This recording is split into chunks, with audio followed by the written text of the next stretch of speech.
নমস্কার বন্ধুরা, আমাদের রান্নাঘরে আবারও আপনাদের স্বাগত। আজ অনেক দিন পর চলে এসেছি একটা দুর্দান্ত স্বাদের রেসিপি নিয়ে। খুব চটজলদি, হাতে যদি খুব কম সময় থাকে, চটজলদি বানিয়ে ফেলুন কই মাছের তেল ঝাল।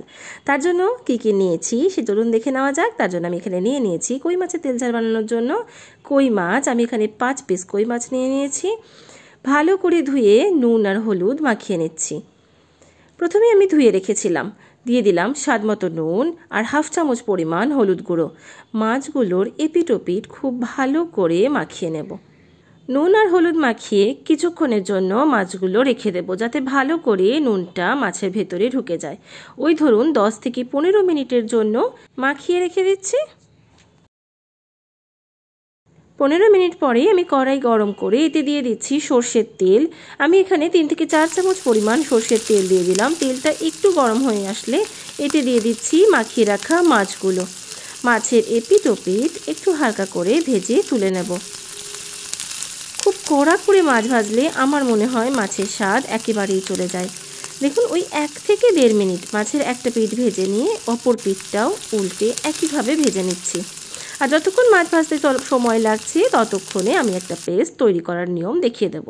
তার জন্য আমি এখানে নিয়েছি 1.5 চামচ পরিমাণ সর্ষে, 1 চামচ পরিমাণ পোস্ত, আর আমি এখানে নিয়েছি কিছু চেরা কাঁচা লঙ্কা আর একটা বড় সাইজের টমেটোর হাফ স্লাইস করে কেটে নিয়েছি।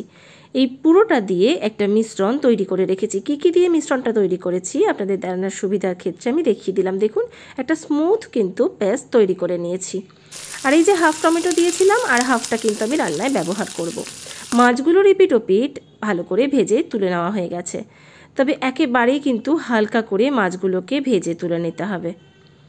এরপর আমি ওই তেলেই দিয়ে দিচ্ছি কালো জিরে। আমি এখানে ওই ধরুন 1 চিমটে থেকে একটু বেশি পরিমাণ কালো জিরে দিয়ে দিলাম। তেলটায় একটু ফোড়নটা ভাজতে দেব।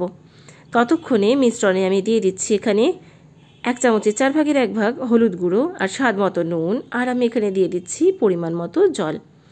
কিছুটা পরিমাণ জল দিয়ে একটা মিশ্রণ তৈরি করে নিচ্ছি, যাতে একটু মিশ্রণটা পাতলা হয়ে যায়।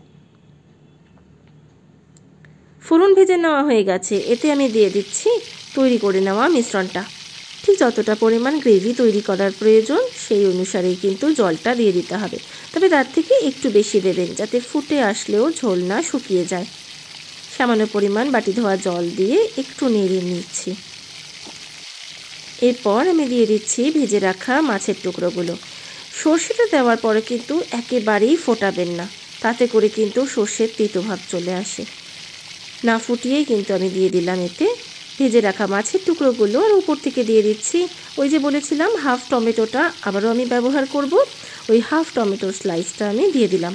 এর উপর থেকে দিয়ে দিচ্ছি কিছু চেরা কাঁচা লঙ্কা স্বাদ অনুযায়ী।